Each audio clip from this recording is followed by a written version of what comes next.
Good day, ladies and gents, and welcome to this special, probably very short little stream about Forces News. And welcome to this special, probably very short little stream.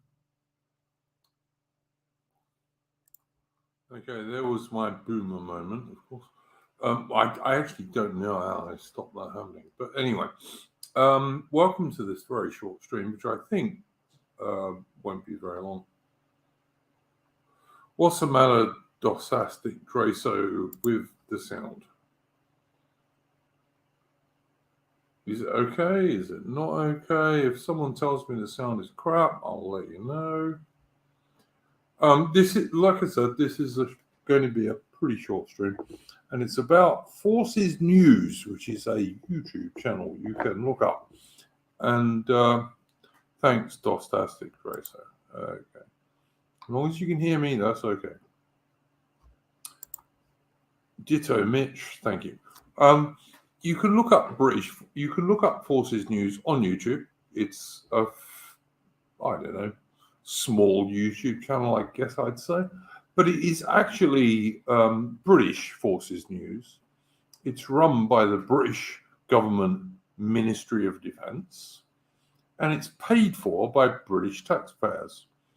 And what you will find on Forces News, you might be surprised to know, but probably won't be if you're on the right, is nothing in favour of the real British Anglo-Celtic people. But what you will find is constant propaganda in favour of women in the British Armed Forces, in favour of diversity, in inverted commas, in the British Armed Forces, and of course in favour of Ukraine. And it's just bullshit and lies. Heathen, some nonsense like writing in the chat says there's something to them. Well, fine. Are you also in that British Army brigade, in inverted commas, that is like basically globalist lefty propaganda that the British government puts out these days? Because, like, you know, and I love how they call these guys a brigade when there's probably not even 250 of them. But, you know, all right. I guess it makes the British Army sound bigger, even though the British Armed Forces have never been smaller and weaker than they are today under the Indian banker, Rishi Sunak, who is not British in the slightest degree.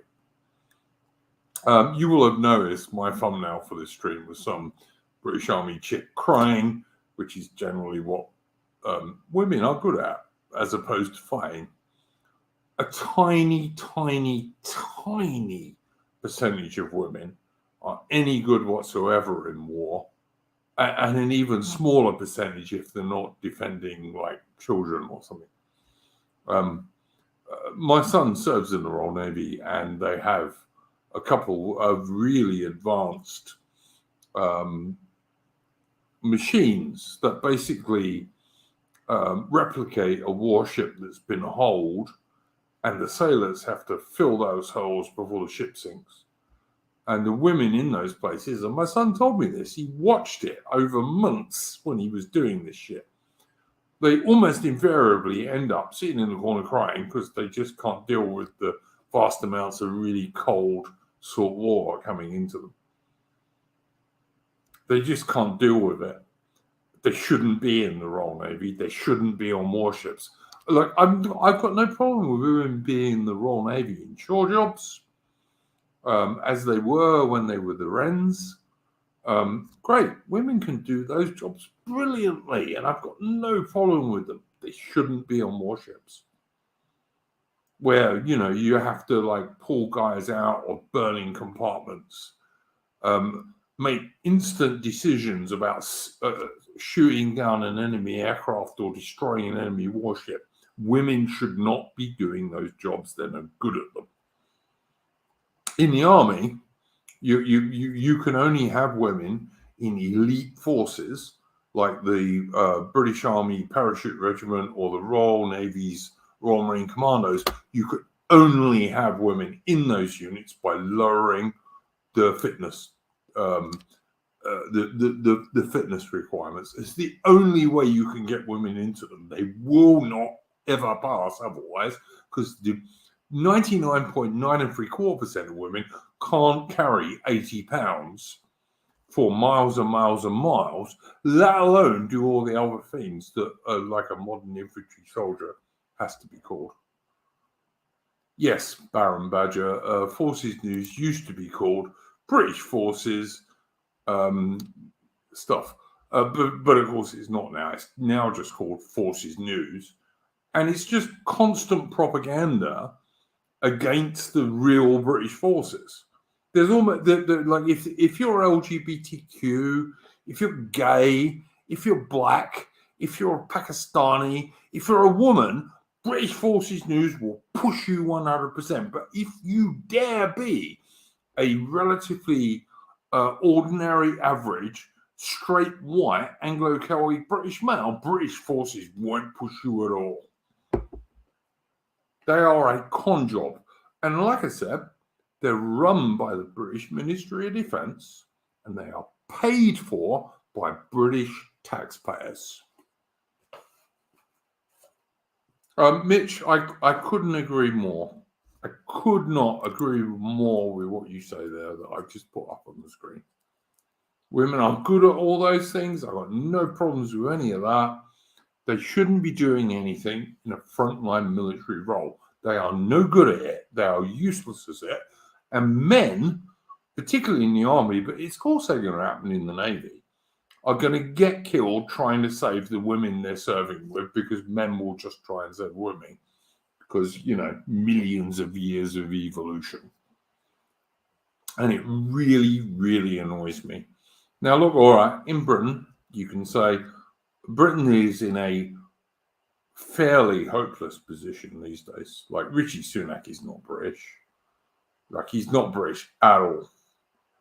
Brian Borough, yeah, I agree. They shouldn't even be playing football. They certainly shouldn't be playing men's sports against men. But apparently, according to the left these days, you know, all these blokes who are mentally ill and want to pretend to be trans, they can go and play against women. So, you know, whatever. But, you know, to me, that's feminists' own fault. They're getting what they deserve. Feminists could have stopped this years ago, but they never did. So, yeah. But look, Baron Badger, women are in the US Marines. All right. Go and speak to someone like Don the Pleb, who was an actual US Marine who saw action in Afghanistan, and ask him if there should be women in their frontline forces. Like, I'm sure he wouldn't have a big objection to there be women in the rear line services, you know, like doing stuff, supplying the troops or being nurses and all this kind of stuff. None of us have any objection to that, but women do not belong in frontline infantry platoons. They just don't. They don't belong in frontline armor. They don't belong in frontline fighter aircraft, and they don't belong in frontline warships. They just don't. They can't do the job well, or they can't do the job as well as good blokes. Let's put it that way. You say you're saying facts. Great. I don't care. I know there are women in like British regiments these days, in British infantry regiments. When I was in the army, British Army, in the early 1980s, we had a woman medical officer. I've got no problem with that. Woman doctor, fine, okay, got no problem with that. She can do that job. But if you'd have given me a woman platoon commander, that would have given me an immediate reason to like resign from the army. Because I'm never going to be commanded by some fucking woman who's a platoon commander, because she will not know what to do, and she will not be able to keep her cool when she's under fire, etc. She just won't. I'm sorry. And I like women. Don't get me wrong. I really like women. They're pretty, they're cute, they're really nice, but they're not blokes. And these days in the West, we are pretending they are men. And they're not. And we are going to lose our next big war because of this, if we're not careful. Baron Badger, the vast majority of women have no interest in serving in such a thing. Just like that, you don't find all that many women guys who empty dustbins or garbage bins, as you might call them in the US. And you don't find many women working in the sewers. You don't even find that all that many women who want to work in like the building industry or anything else which is hard work and dirty. You know, women are not into that. Women want to work in an air-conditioned office where they will complain the office is too cold because the men like it too cold. That's what women want to do. Now, come on, let's be fair here, dudes. Baron Badger, yeah, absolutely. My infantry regiment was the Queen's Regiment, and I joined it because my family regiment was the Middlesex Regiment, going back into the late 19th century. And of course, by the time I joined in the early 80s, there was no Middlesex Regiment anymore. We'd been amalgamated into the Queen's Regiment. And you know what? Even today, there's not even a Queen's Regiment. That's been amalgamated because the British Army has never been smaller and weaker than it is today.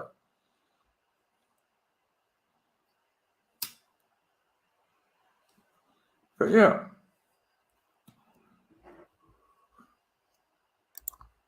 Totally agree, Dostoevsky. So, and look, I don't have a big deal with women doing rear area services, particularly when it's stuff they're really good at, like nursing, for example. Women are great nurses because they're good at doing that stuff. I don't even have a problem with them doing some of the admin stuff. I do have a bit of a problem sometimes with them running trucks up to the front line because, as the Americans found in Iraq, when your convoy gets ambushed, as it inevitably will at some stage, and you know, there has to be this great effort to rescue some bloody woman who might be raped and tortured and all the rest of it. Whereas if it was a bloke, it's a bloke. You know what I mean?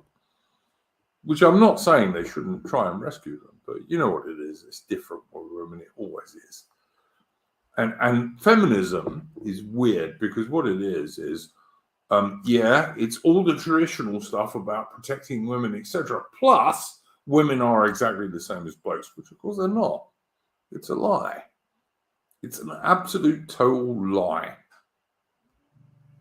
I'm not, to be honest with you, Dostastic Draco, I'm not.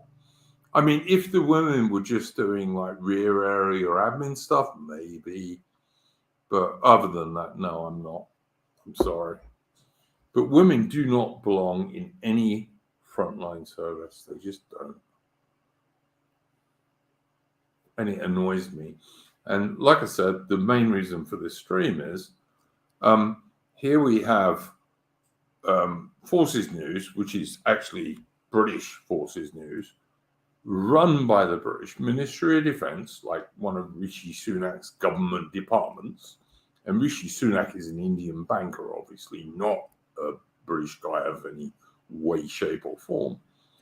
And it is totally about women, diversity, LGBTQ, and anything which is like anti-straight, white, Anglo-Celtic British male who make up the vast majority of the British Armed Forces.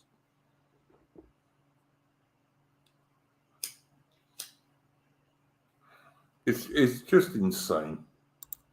And I wanted to point it out.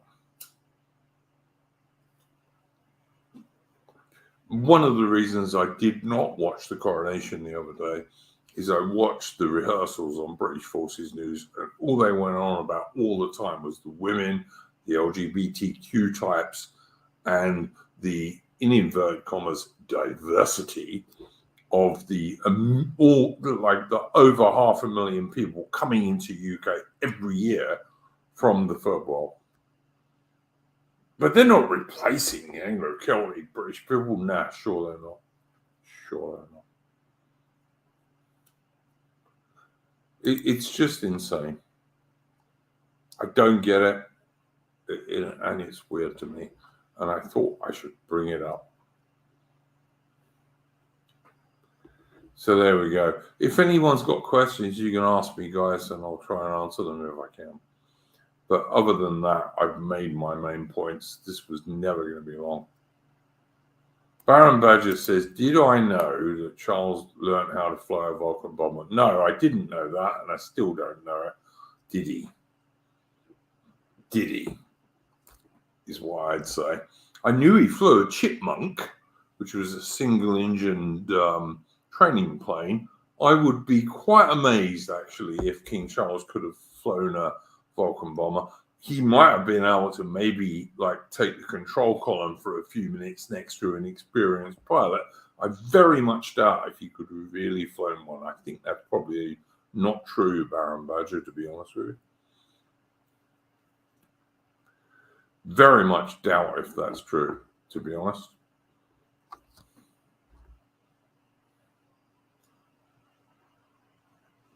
I did know that King Charles wanted to be the tampon of Camilla at one time, but which strikes me as an extremely strange male wish. But I mean, I'm not saying a word.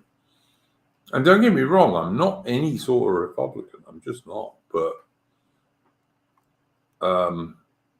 I suspect that King Charles is going to be a very, in inverted commas, woke monarch. And Queen Camilla will never be a queen to me. Baron Badger said the BBC said it's true. Well, if the Biased Brainwashing Corporation said it's true, obviously it is. Guys, if you've got any questions, you can ask. You can even send me a super chat if you like, via Entropy, which is pinned at the top of the chat. Apart from that, I don't know. I don't think that's true. Actually, we actually do have a monarchy, but it's a constitutional monarchy. I just wish we had a king I had more faith in, to be honest.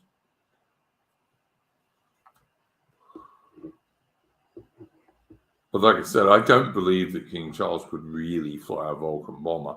I believe he might have been able to take the controls for a few minutes with a really good pilot next to him. Baron Badger says he watched that film in 1917 last night. Yeah, it's great, except when you notice all the Pakistanis and Indians in it who never should have been there because they didn't serve in the British Army. So, yeah, okay. I mean, even the Sikh guy in the truck wouldn't have been serving with British soldiers. He would have been serving with his own unit, with British officers. Again, even that was not true.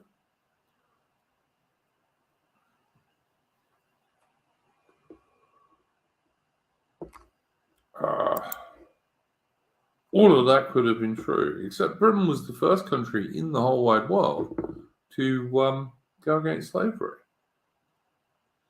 Slavery was illegal within Britain from some stage in the 1770s. A High Court judge said the heir of Britain was too free to have any slaves. There were no slaves in Britain from the 1770s.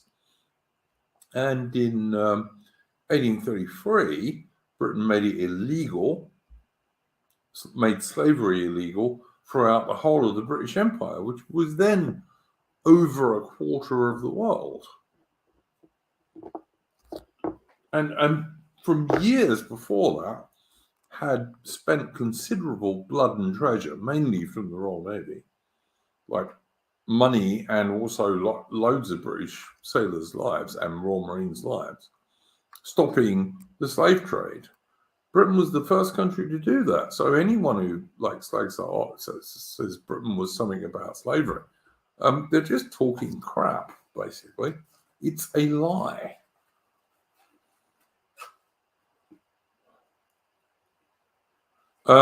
Mitch is asking, where are we? Okay. Look, there were a few, not many, but there were a few Indian officers in the British Army in 1914, without a doubt. But they were in the Indian Army, not the British Army. But there weren't many. There would have been a handful back then. Even in World War II, more than 3/4 of British officers in the Indian parts of the Indian Army were British. By the end of the war, it was more like 2/3, but it went from 3/4 to 2/3 in the Second World War.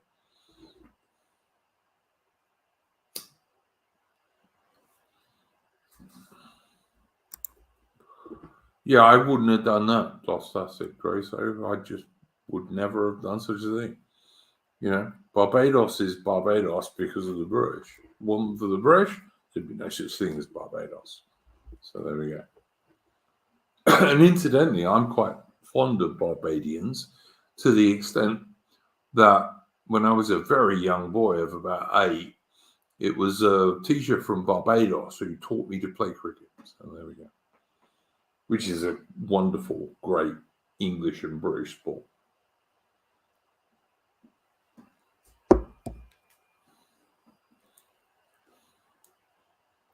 But if Barbados wants to become a republic, then fuck Barbados, basically.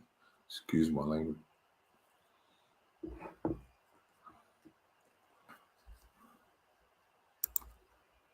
Brian Borrow. Well said, sir. Well said.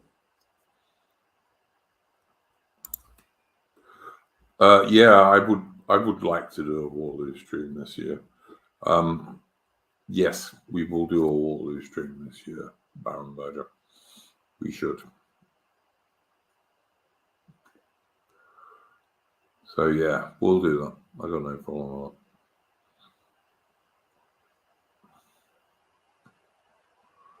But yeah, like I said, didn't watch Coronation, didn't watch any of it. But I'm not in any way, shape, or form a Republican. You will never catch me slagging off the idea of Britain having a monarch. We should have a monarch. I'm just not sure Charles is the best one. And Camilla, sorry, I'm never calling her queen. Not gonna am.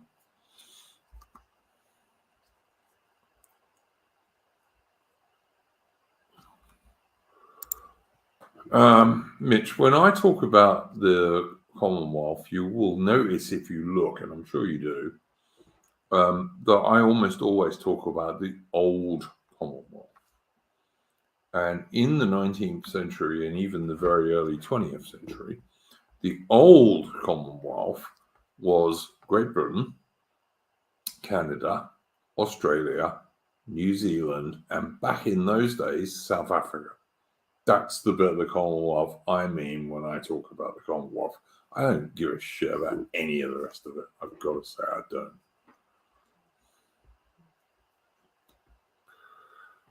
I don't look. Hong Kong when it was British, sure. Singapore when it was British, sure. But neither of them are anymore, so they've got nothing to do with the Commonwealth to me. Like I said, Mitch, when I talk about the Commonwealth, I don't say the Commonwealth. I say the old Commonwealth. That is the old white Commonwealth, and it means Britain, Canada, Australia, New Zealand, and back in the day, South Africa. That's what it means. That's what I talk about. The rest of it, nah, not really.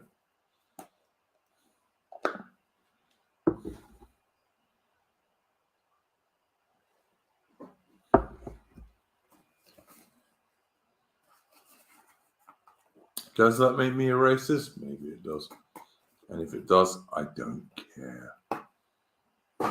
If I am a racist, I'm an Anglo-Celtic racist in favor of the Anglo-Celtic people.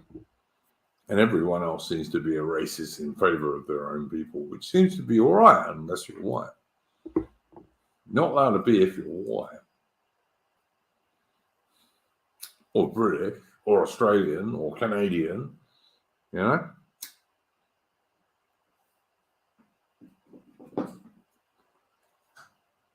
I would also like to mention YouTube, the bastards, have found a way to make the return the downvote thing not work, which I very much hope will come back soon if they make a new version. But at the moment, it doesn't work.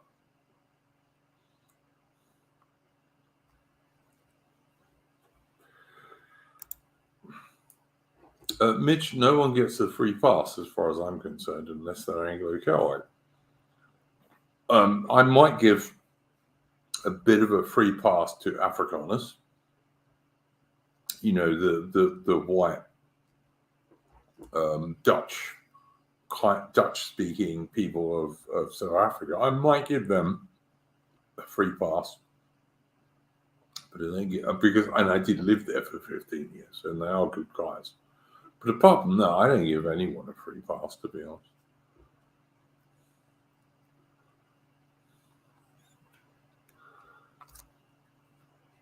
So yeah, look, that's my view on that, Mitch. I can only tell you the truth. My view is, if you're Anglo-Celtic, you get a free pass, I guess. Actually, even that's not true. Like the pyro bastards in Northern Ireland don't get a free pass.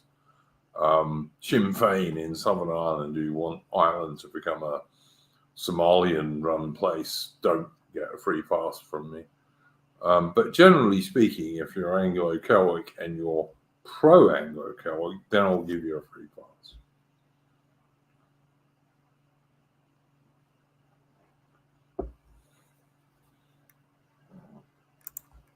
That's a point of view, Mitch.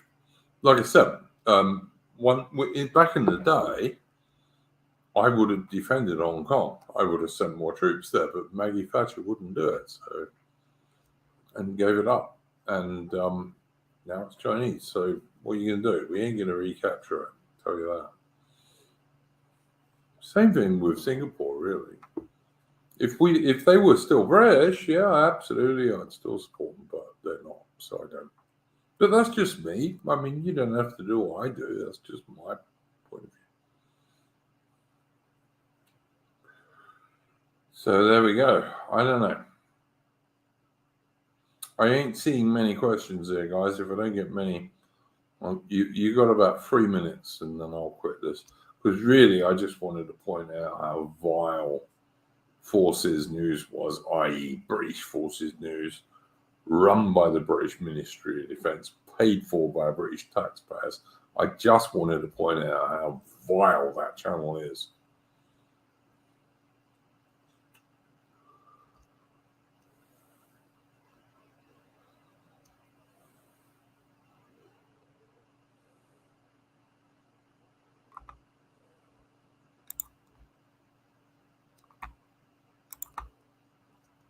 Brian Borrow, the Falklands are inhabited 99% by Anglo-Celtic British people, including some, by the way, from Canada, Australia, and New Zealand. And good. We've got no problem with that whatsoever. Wheels says, in a crisis, women will tolerate nothing less than total competence from their men at their side. Yeah, I agree with that. And the small adjustments are never made. Yeah, okay. That's not wrong. True reason women ought not to fight in armies. At the moment of supreme danger, they might turn their hostility as much on their comrades as their foes. It's not even that. It's that they will get wounded. They won't move quickly enough. They'll get wounded, and they will get blokes who will naturally try to save them get killed. Whereas, there will be occasions when a bloke gets wounded and another bloke will say, sorry, it's too dangerous to get that guy. Although many times, of course, they will try and save him too. But like women, blokes will go to ridiculous measures to try and save. And it's entirely something that has come to us through evolution over the years and makes a great deal of sense in many respects. But in those days, there were no women warriors. They try and pretend there were like women Viking warriors and stuff like this. No, there weren't. There were never any. The only women Viking warriors were in myths.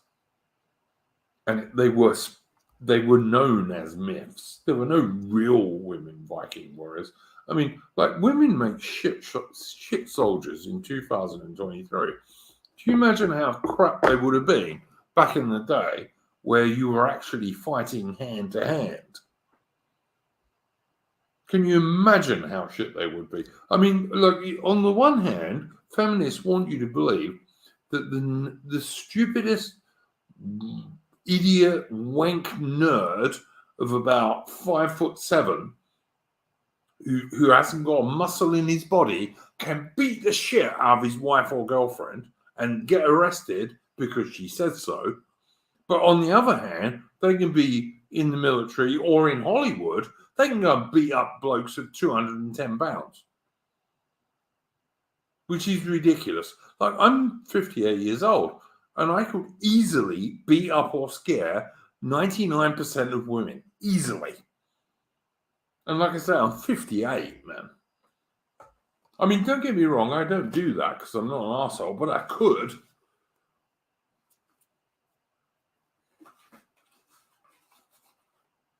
It's just ridiculous. This idea that, like, you know, women who are 90 pounds wet can beat up 200-pound blokes is ridiculous. And even feminists know it's ridiculous, which is why you have this ridiculous law, which is equally ridiculous, where it doesn't matter how little the dude is, if a woman who is either his wife or his girlfriend says, oh no, he threatened me, the bloke gets arrested and taken out of his own house. You can't have it both ways. Stop being fucking stupid and believing such things.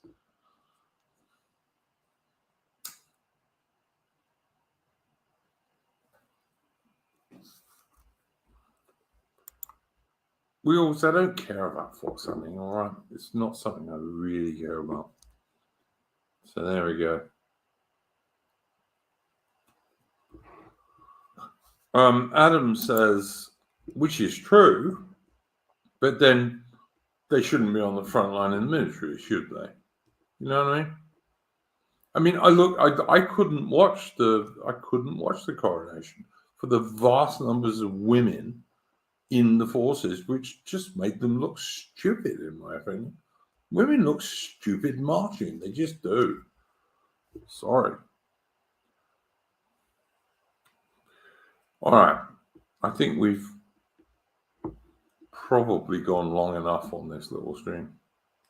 Thoughts on the Soviet Night Witches Squadron. All right, there were more than one of them, and they flew little old-fashioned biplanes and dropped tiny little bombs on the Germans, which did them very little damage, but were bad for their morale. Well, yeah, all right, okay. Why do I care about that, Adam? And I presume that's a Franco avatar. But yeah, why do I care about that? I don't, to be honest. There were women in Britain in World War II who manned anti-aircraft guns. I don't think they should have, but they did. But, you know, their personal danger was extremely low, to be honest. Women can do that. I'm not saying they can't.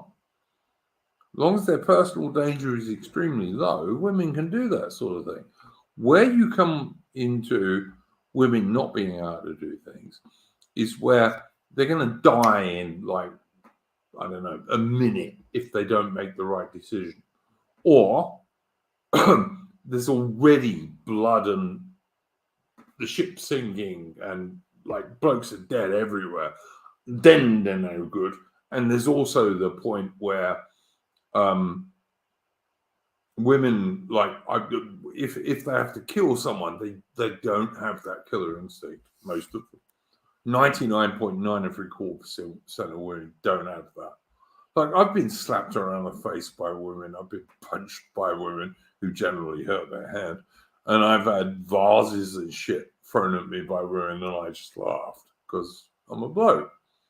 That's what you do when women try and attack you. You just laugh at them, which really annoys them, but it's what you have to do. And it's right. Baron Badger. No, yes, I was in the army. Yes, I was in the British Army. Yes, I was in the South African Defence Force.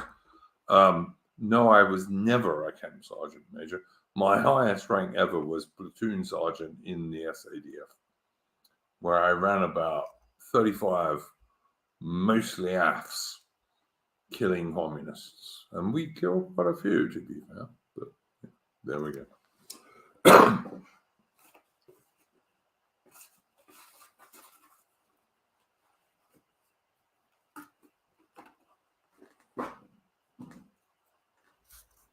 Camp Sergeant Major, for God's sake. Never heard such a rank, but anyway. All right.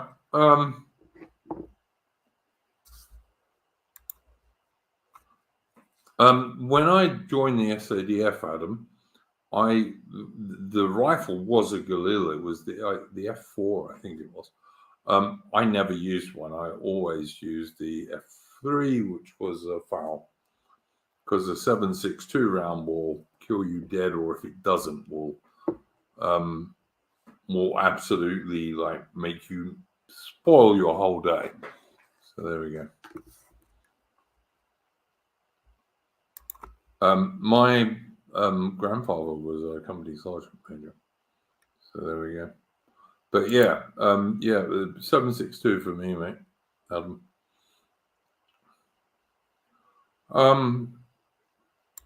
The Galil is an improved version of the AK-47 in many respects, in 5.56. It ain't a bad rifle. It works 90% of the time, or 95% of the time, which is what you want. I just didn't like 5.56 rounds because they won't go through much in the way of cover. Like there are videos you can even go and watch on YouTube if you like, where 5.56 rounds won't go for a car door, for fuck's sake. A car door. A modern car door, which is like much bigger than it used to be. You know, public safety, I guess. But yeah, honestly, it's but people also forget, you know, the Galil, which is a Israeli rifle, by the way. Israel used to be a big ally of South Africa and stopped being so only when the Soviet Union fell, at about the same time that the British and Americans stopped backing South Africa, which is, you know, kind of interesting, I guess.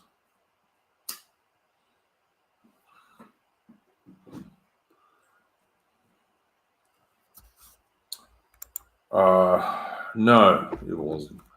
No, because it wasn't. It was chosen because you can carry a lot more rounds. It's smaller and lighter. 5.56 is like a military .22 round. It's very small. That's all it was.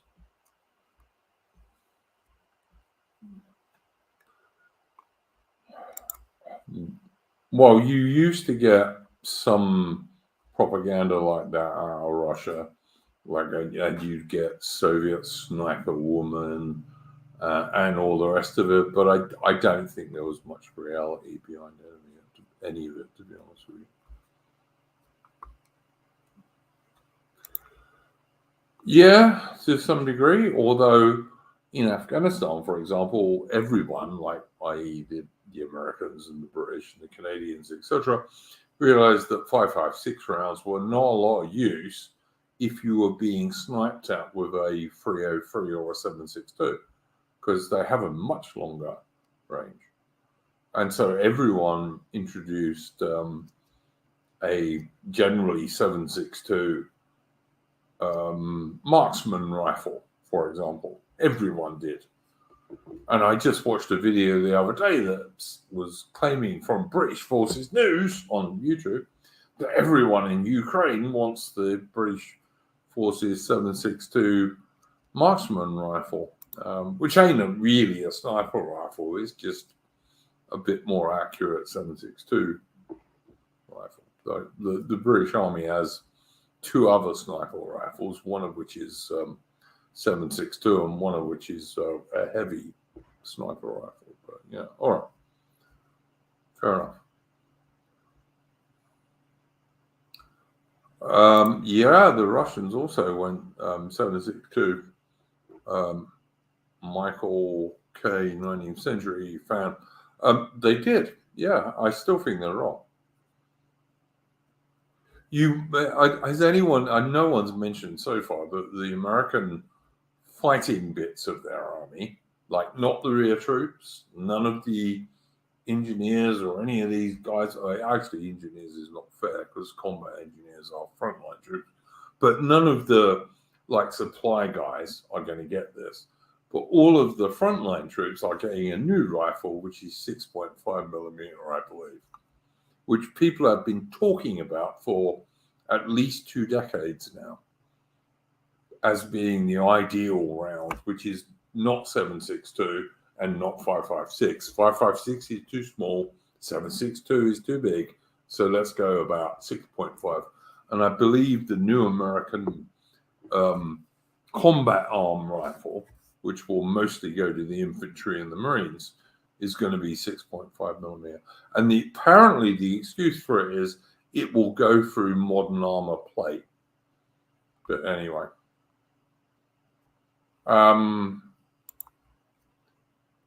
The SAE Mark III, which has hardly been issued so far, Romy Armada,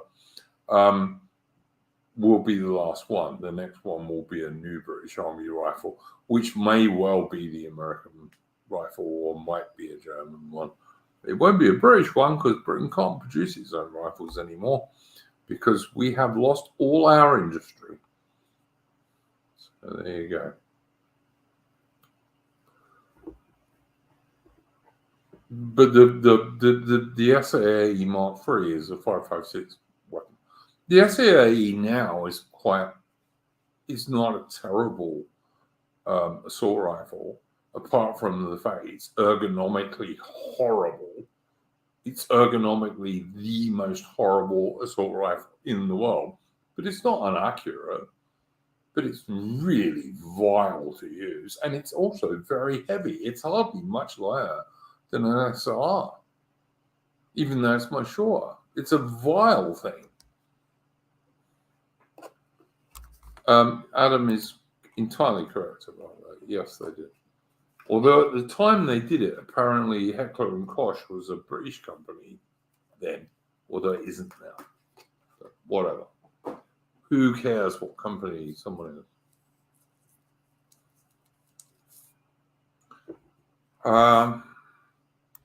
No, most of the Mark IIs were new, to be honest with you, Romy Armada. The Mark I was like the worst rifle that's ever been adopted by any major nation in the world. It was terrible.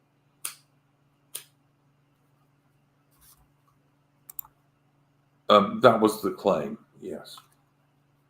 But it was only a claim.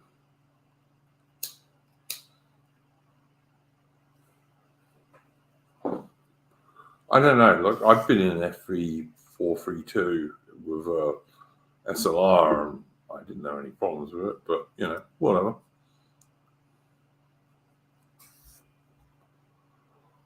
The SAE Mark I was the most shit standard rifle any nation has ever adopted. The SAE Mark II is a much better rifle. But ergonomically, it's terrible. I mean, look at you go on YouTube and look at the fucking drills for it, and now you're leaning over to the wrong side to do this, that, and the other. It's like, how does anyone make a rifle like that? It's beyond me.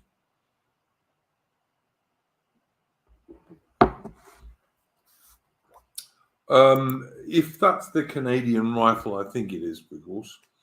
The Canadian version of the American Armalite, the modern American Armalite, the Royal Marines have entirely adopted that now. They don't use the SAE at all.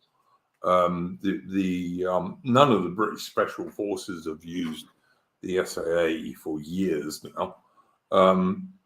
The people like the Parachute Regiment Pathfinders don't use it. I'm not sure about the Special Forces Support Regiment, which is also really a para battalion. I don't think they use it either. They don't use it fully anyway. So basically anyone in the British Army who can stop using the SAE has already done so. Because it's a ship. It's very heavy. It's not unreliable anymore, but it's very heavy. And ergonomically, i.e. how you use it, it's really awful. Because you're leaning over to use your left hand on the right side of the rifle to do all sorts of shit, which is nothing you should ever do on a combat rifle. It's ridiculous. But yeah, and like I said, it's very heavy. Why do you want a bullpup, which is like almost as heavy as an SLR, and at long range far less accurate, and will go through far less hard cover, which is the main thing as far as I'm concerned.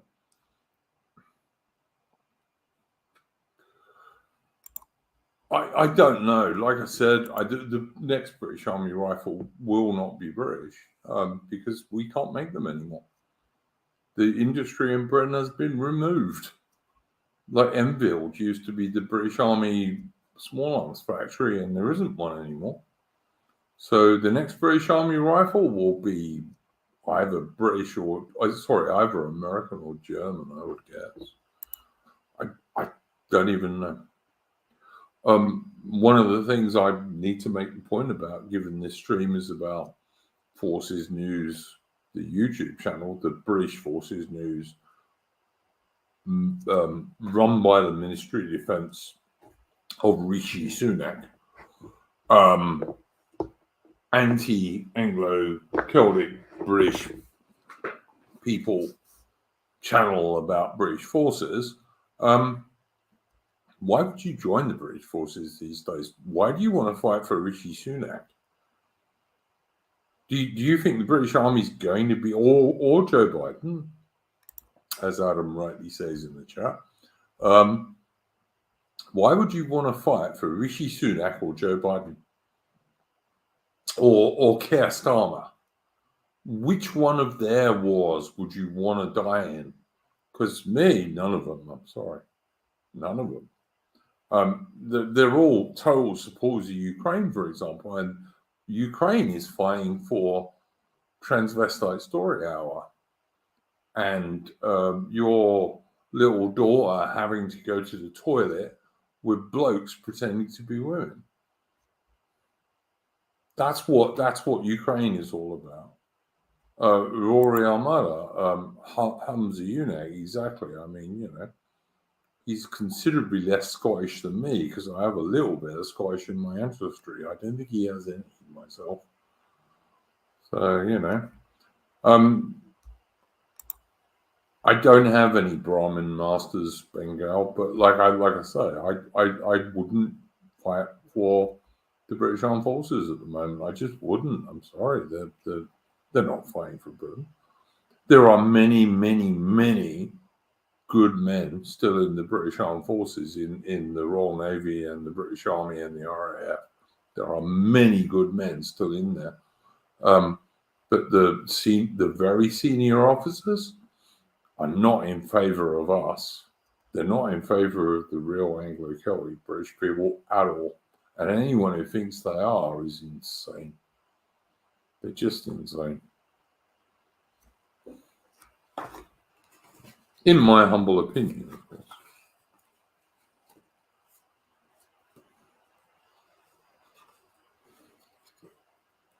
But yeah.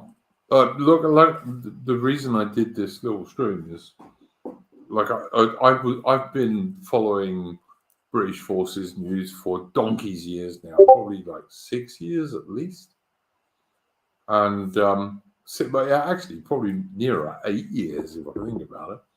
And gradually over time, it's just become totally in favour of LGBTQ, third world immigrants, women, and not real Anglo-Celtic British blokes who make up the real backbone of the British Armed Forces at all. It's against us. It hates us. It detests us. And that's really what it's about.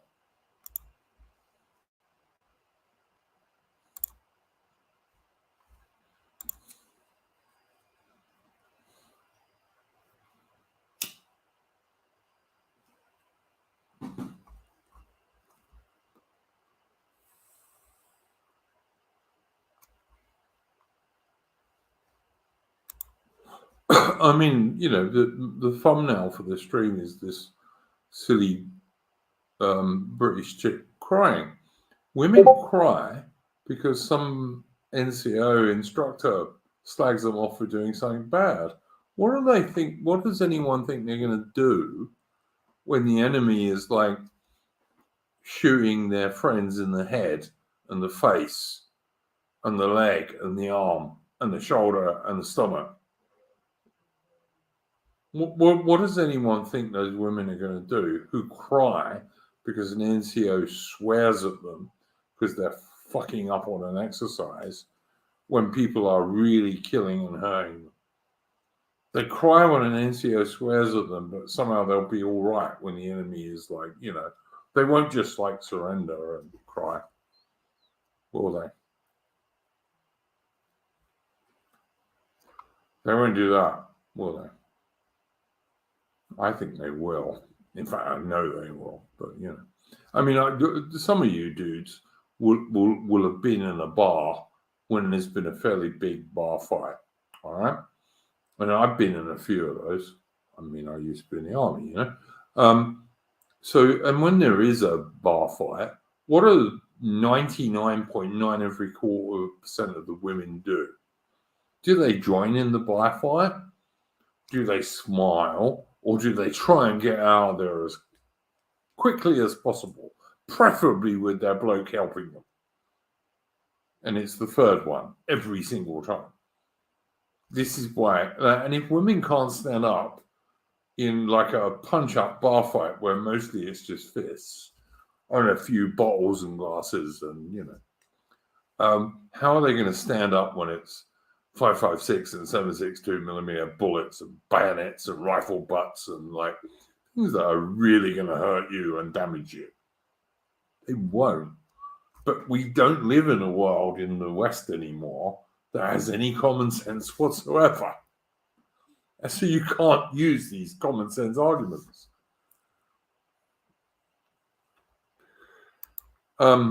Yeah, so long as they're safe, Michael K, 19th century fan. If the women are safe, yeah, I totally get it.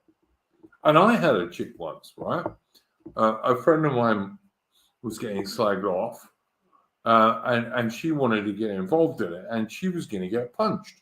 I had to literally pick her up and move her 50 yards down the road and then go back and look after my friend. Because the thing was, we were on an island where, like, if you're a white dude and you got in this sort of fight, you were going to have a very, very, very bad time longer. And she didn't get that because she was chippy. So. Whereas on the other hand, I wanted to stop my mate getting beaten up, but on the other hand, I really didn't want my girl getting raped when she went out next time. Or like me getting beaten up by about 15 blokes, which would have happened if I'd have just let her do what she wanted to do.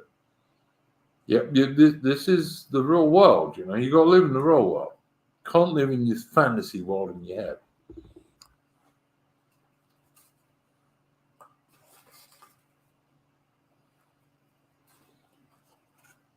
But this is what the left do all the time, and also the corporate globalists. They live in this fantasy world where everyone is the same. And we're not the same. We're nowhere near the same.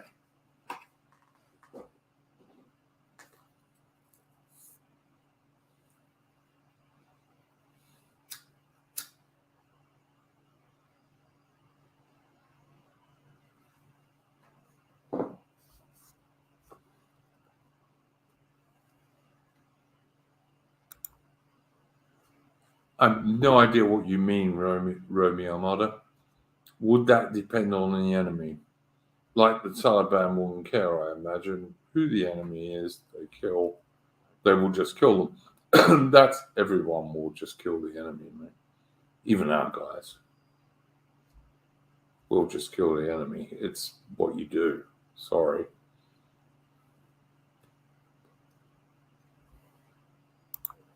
Why did America never use the bullpup? Because the bullpup was never as good as people said it was.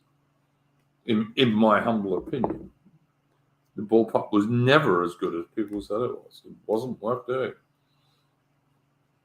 that people exaggerated how much advantage it would be to have a short barrel. And the short barrel ain't as short as you think it is anyway. I mean, look at the length of a SA80 A2 or A3 compared with the latest version of the American Armalite. What's that, an A4 or something like that? I don't know. But like, compare the difference. It's hardly anything. It's not worth worrying about.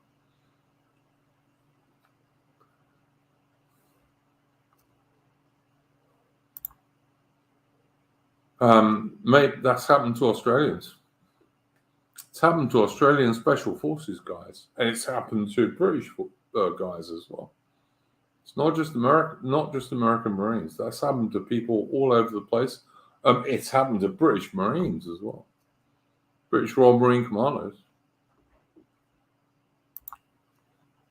Don't know, mate. Don't know. Never served with those guys. Apache helicopters. I suspect not. In all honesty, I suspect if the enemy's air defenses are good, they'll probably have problems. All right, Adam, you were referring to the Royal Marine. Yeah, I remember that dude, and I supported him publicly on my channel, and I was very glad when he was released. So yeah. All right, guys, we've got about 3 minutes left. I'm going to quit this at the hour, so there you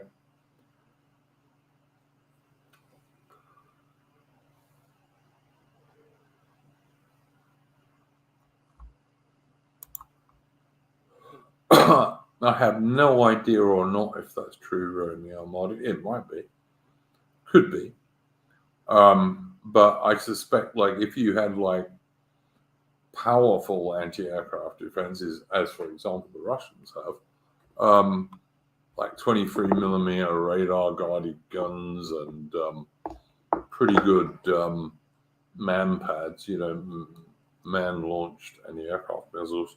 I think that something like an Apache helicopter might find life more difficult than it did in Afghanistan, where there was only the occasional enemy anti-aircraft missile. So yeah, I don't know.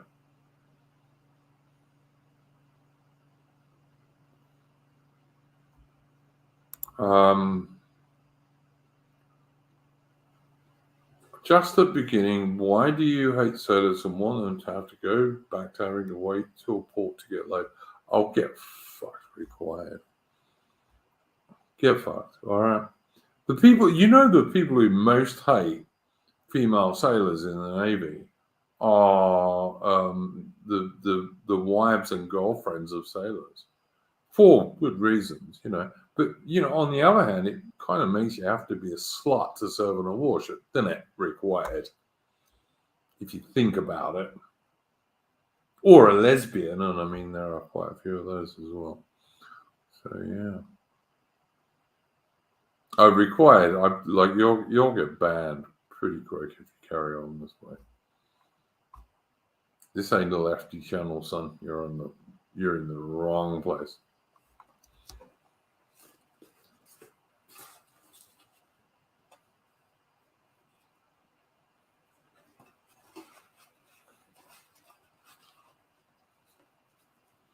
Required says Adam says, don't the Yanks have a term called Barrack Bunny? Yeah, I'm sure they do. I mean, there's a reason a woman joins the military, and it generally ain't nothing to do with wanting to get into a fight. Let me tell you.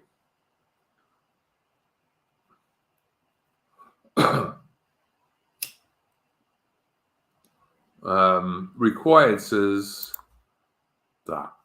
I don't have any idea what that means, but I strongly suspect it means required's a lefty. So there you go.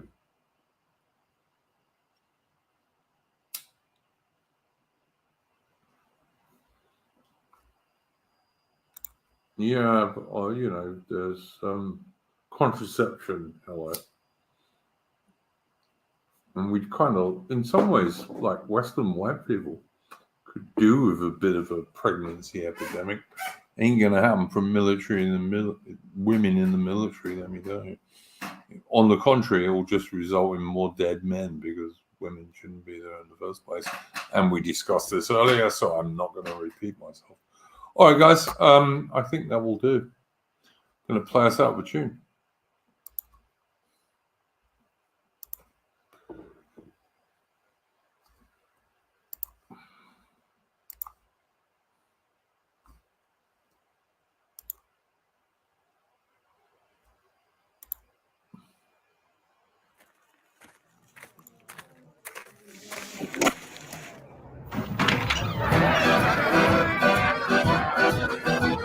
I went into a public house to get a pint of beer. The publican he up and says we serve no red coat here. The girls behind the bar they laughed and giggled fit to die. I out into the street again and to myself says I, oh it's Tommy this and Tommy that and Tommy go away. But it's thank you Mr. Atkins when the band begins to play. When the band begins to play, my boys, the band begins to play. Oh it's thank you Mr. Atkins when the band begins to play.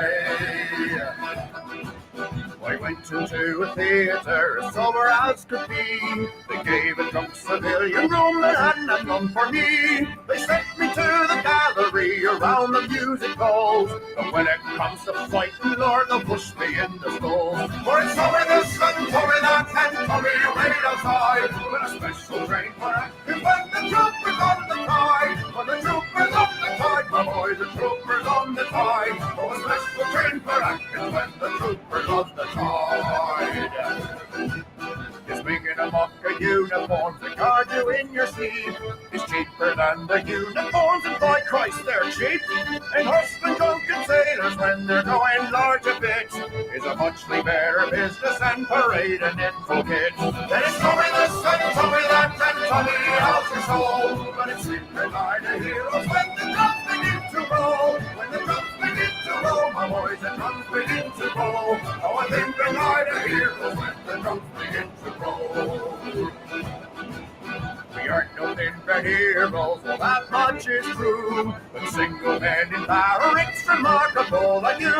And if sometimes our conduct isn't all your fancy pains, why single men in barracks don't grow into master saints. Well it's Tommy this and Tommy that and Tommy fall behind. But it's pleased to walk in front, so when there's trouble in the wine, well there's trouble in the wine, my boy, there's trouble in the wine. Oh it's pleased to walk in front, so when there's trouble in the wine. You talk a better food for us, the schools and for all. We'll wait for extra ration if you treat us rational. Don't mess about the cookery stuff to prove it to our face.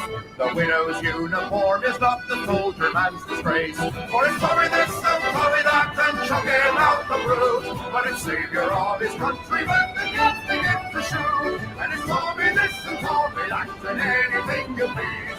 And Tommy ain't the blue and all you bet that Tommy sees.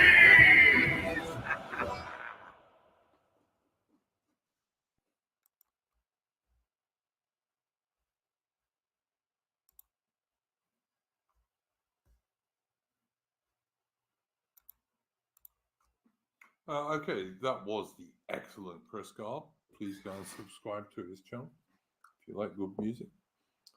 With Tommy, which is a very famous and rightly so poem from Rudyard Kipling in the late 19th century. Thanks for joining me on this little stream, gents.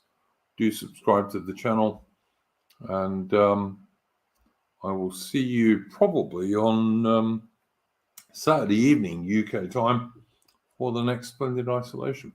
Go well, folks.